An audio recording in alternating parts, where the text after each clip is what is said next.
안녕하십니까. 매일 교과 나눔에 오신 모든 성도님들을 진심으로 환영합니다. 오늘은 8월 20일 화요일 최고의 투자라는 주제로 말씀을 함께 살펴보겠습니다. 먼저 기도드리겠습니다.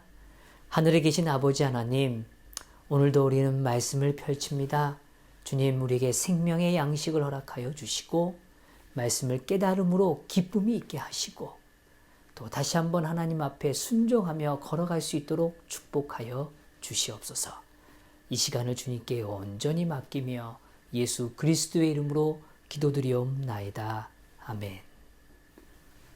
오늘 우리가 함께 생각하는 본문의 말씀은 우리가 잘 아는 이야기죠. 한 부자 청년이 예수님을 향하여 달려왔습니다. 그리고 예의를 갖추어 꿇어 앉아서 예수님께 여쭙는 것입니다. 선한 선생님이여, 내가 무엇을 하여야 영생을 얻으리이까?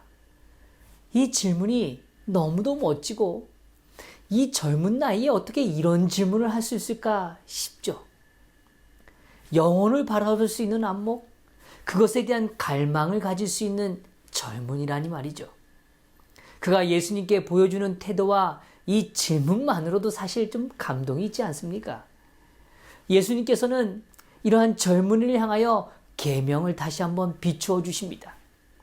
그때 이 부자 청년이 주저함 없이 답변합니다. 선생님이여, 이것은 내가 어려서부터 다 지켰나이다. 얼마나 자신 있는 답변입니까? 그 어조가 조금 느껴지십니까? 예수님께서 그를 다시 바라보시면서 성경은 예수님께서 그를 사랑하셨다라고 표현해주고 있어요. 그가 정말 참된 진리를 경험하게 되기를 주님은 또한 간절히 원하셨음을 우리는 확인하게 되죠. 주저하지 않으시고 그에게 그 누구보다도 직접적으로 그의 삶의 방향과 결정에 대하여 말씀해주고 계시는 겁니다. 내게 아직도 한 가지 부족한 것이 있으니 가서 내게 있는 것을 다 팔아 가난한 자들에게 주라. 그리하면 하늘에서 보화가 내게 있으리라. 그리고 와서 나를 따르라 하시니. 모든 것을 지켰다는 이 청년에겐 한 가지 부족한 것이 있다고 주님은 밝혀주십니다. 그 부족한 것이 무엇입니까? 이렇게 표현해줘요. 가서 내게 있는 것을 다 팔아서 가난한 자들에게 주라라고 선언하시는 겁니다. 성도 여러분, 이게 무슨 의미일까요?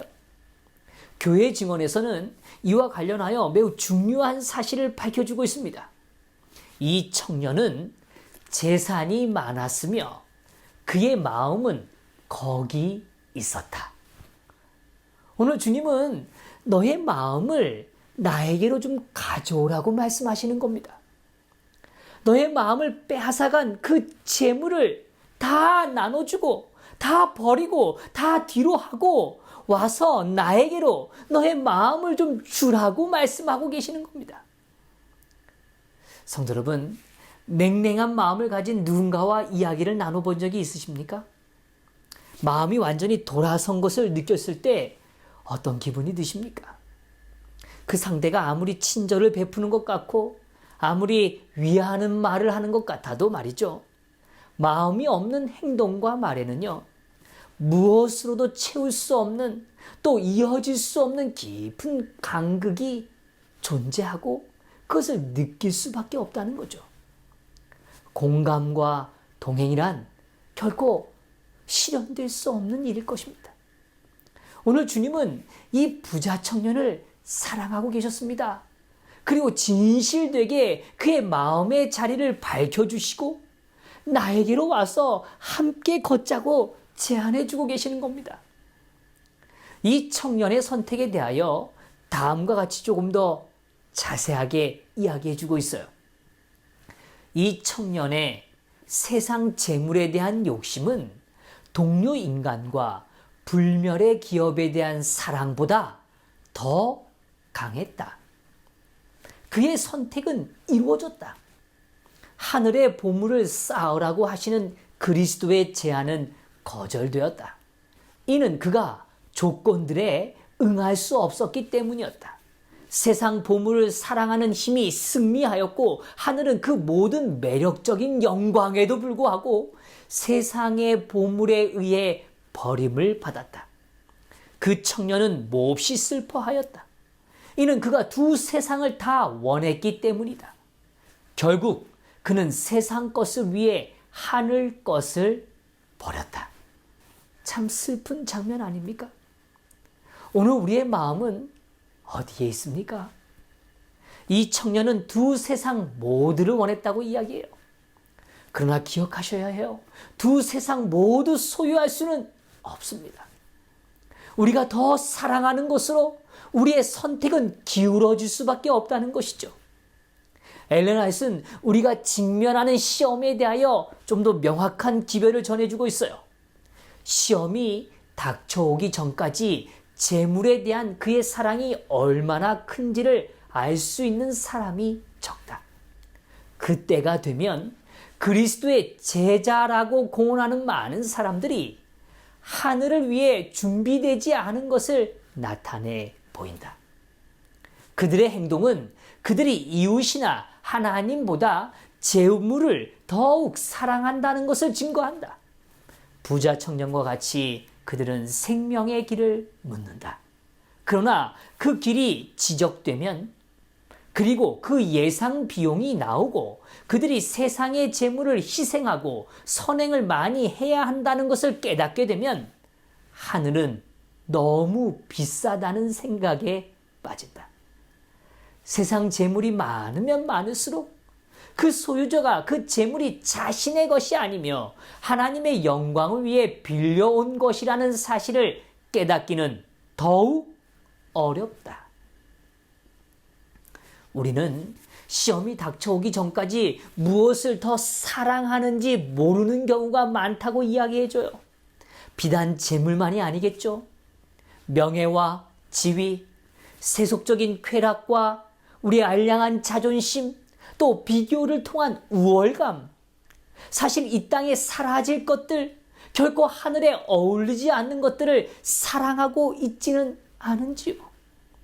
그것을 버리고 하늘을 선택하기에 너무도 큰 대가를 치른다는 그런 잘못된 계산에 빠져 있지는 않는지요. 오늘 교과는 최고의 투자가 무엇인지를 생각해 보라고 권면해 주고 있는 것입니다. 하늘과 바꿀 것이 무엇입니까? 저는 때때로 이런 생각 앞에 서게 됩니다. 무엇인가 물질적 욕망이 저를 덮치려고 할 때 이게 뭐라고 이것을 가지고 하늘과 바꾸겠어. 또 때로는 무엇인가 이기적 마음이 저를 덮치려고 할 때 참, 이 마음이 뭐라고 이 마음을 가지고 하늘과 바꾸겠어. 성도 여러분, 그렇지 않습니까? 우리가 갖고 있는 것, 그것이 아무리 값지고 좋아 보여도요, 그 모든 것들은 하나님께서 주신 것들임을 기억할 때만 의미가 있는 것입니다. 그것은 잠시 우리에게 주어진 것뿐이에요. 때가 되면 모두 돌려드려야 하는 것인 거죠. 오늘 주님은 최고의 투자가 무엇인지를 이미 밝혀주셨어요. 가서 내게 있는 것을 다 팔아 가난한 자들에게 주라. 그리하면 하늘에서 보화가 내게 있으리라. 그리고 와서 나를 따르라 하시니. 예수님께서는요, 청년에게 말씀해 주고 계신 겁니다. 젊은이여, 내가 투자를 좀 가르쳐 주겠네. 이 땅에 썩어질 것, 사라질 것들의 마음을 두지 말고 나에게 마음을 주지 않겠나? 그러면 그 마음이 확정되면 하늘은 당신의 것이라네. 오늘 주님이 이렇게 말씀하시는 겁니다. 사실 그 청년이 자신의 소유를 팔았기에 하늘을 가질 수 있는 것 결코 아닙니다. 그렇기 때문에 최고의 투자가 되는 거예요. 거래는 상응하는 가치가 존재할 때 이루어지는 거죠. 그의 불호는, 그가 가지고 있는 불호는 말이죠, 결코 하늘을 살 수 없습니다. 그의 행위로는 결코 하늘을 누릴 수 없어요. 주님은 오늘 자신에게 투자하라고 말씀하시는 겁니다. 믿고 맡기라는 거예요. 마음을 달라고 이야기하시는 겁니다. 왜요? 이미 하늘은 우리를 위하여 준비되어 있기 때문에 말씀하시는 겁니다. 이미 준비되어진 축복을 이제 주시겠다고 우리에게 약속하시고 선언하고 계시는 겁니다. 성도 여러분, 재물이란 유혹이 만만해 보이십니까? 나는 그 유혹으로부터 자유롭다고 생각하십니까? 여기서 재물의 힘을 볼 수 있다. 재물을 사랑하는 힘은 인간의 마음을 거의 마비시킨다. 재물이 많은 사람들을 매혹시켰다. 그리고 그들이 이성 없는 존재처럼 행동하게 하였다. 그들이 이 세상의 것을 많이 가질수록 그들은 더욱 많이 원한다. 그들이 부하게 될수록 핍절하게 될까 하는 두려움은 증가한다. 그들은 미래를 위하여 돈을 쌓는 성질이 있다. 그들은 인색하며 이기적이며 하나님이 그들의 미래의 필요를 채워주지 않을 것으로 생각한다. 이런 자들은 참으로 하나님께 대하여 가난한 자들이다. 그들의 재물이 축적되는 동안 그들은 그것에 신뢰를 두고 하나님과 그분의 약속에 믿음을 두지 않는다. 재물은 힘이 있어요. 그러나 재물만 힘이 있는 건 결코 아닙니다. 죄는요, 힘을 갖고 있습니다. 우리를 유혹하는 것들은 힘이 있다고요. 그래서 우리의 마음을 마비시켜요. 이성을 잃게 만듭니다. 아니, 저분이 원래 저런 분이 아니었는데 이런 말이 나올 수 있다는 거죠. 왜요? 세속적 목마름이 우리를 괴롭히기 때문에 그렇습니다. 자꾸 더 좋은 것, 더 많은 것을 원하게 되도록 만든다는 거예요. 그리고 우리의 마음에 어느덧 두려움이 찾아오는 겁니다. 지금 가지고 있는 것들을 잃어버릴까 봐 두려워하는 것이죠. 품성은 더욱 인색해져 가요. 이기적으로 바뀌게 되는 겁니다. 하나님이 채워주지 않으실 것이라는 생각, 그분에 대한 믿음마저 상실되어져 가는 것입니다. 저는 다시 강조하고 싶어요. 죄는요, 힘이 있습니다. 그렇게 하늘 천사 3분의 1도 동요되지 않았습니까? 쉽게 생각하고 너무 단순하게 그것을 바라보지 않게 되기를 간절히 바라요. 그렇기 때문에 우리는 다음의 말씀을 기억해야 합니다. 예수께서 그들을 보시며 이르시되 사람으로는 할 수 없으되 하나님으로는 그렇지 아니하니 하나님으로서는 다 하실 수 있느니라. 우리의 마음, 사실 우리가 새롭게 하거나 변화할 수 없어요. 그러나 우리 주님만은 하실 수 있습니다. 우리의 마음을 만지시기 때문에 그래요. 또 왜 그렇습니까? 그분은 우리의 마음을 창조하셨고 우리를 피로 사셨기 때문에 가능한 것입니다. 그분이 여전히 우리를 사랑하시고 우리의 마음에 그 사랑을 부어주고 계시기 때문인 것입니다.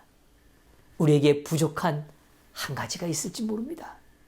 그 한 가지를 주님 앞에 맡기시게 되기를 간절히 바랍니다. 주님께서 오늘 우리의 일상 가운데서 우리가 버려야 할 것, 우리가 기꺼이 나눠야 할 것들을 가르쳐 주시고 보여주실 때 우리의 마음을 주님께 맡김으로 그 일을 이루어 주시는 성령님의 역사를 맛보는 귀한 오늘 하루가 되시기를 간절히 바랍니다. 미루지 마세요. 내일은 우리에게 보장된 시간이 아닙니다. 오늘 자유하시기를 바랍니다. 오늘 기뻐하시기를 바랍니다. 왜요? 평안과 기쁨을 내일로 미루지 마시고 오늘 참된 제자는 주님의 마음을 느끼고 그분께로 우리의 마음을 향하는 것이라는 걸 믿는 것이죠. 오늘 예수님을 선택함으로 기쁨의 동행을 누리시는 그런 귀한 하루가 되기를 간절히 바라면서 말씀을 마치겠습니다. 기도하겠습니다. 하늘에 계신 아버지 하나님, 오늘 저희를 유혹하고 죄가 갖는 그 특성이 무엇인지 그 힘이 어떠한지를 보여주시고 깨닫게 하시니 감사합니다. 오늘 우리의 마음이 어디 있는지요?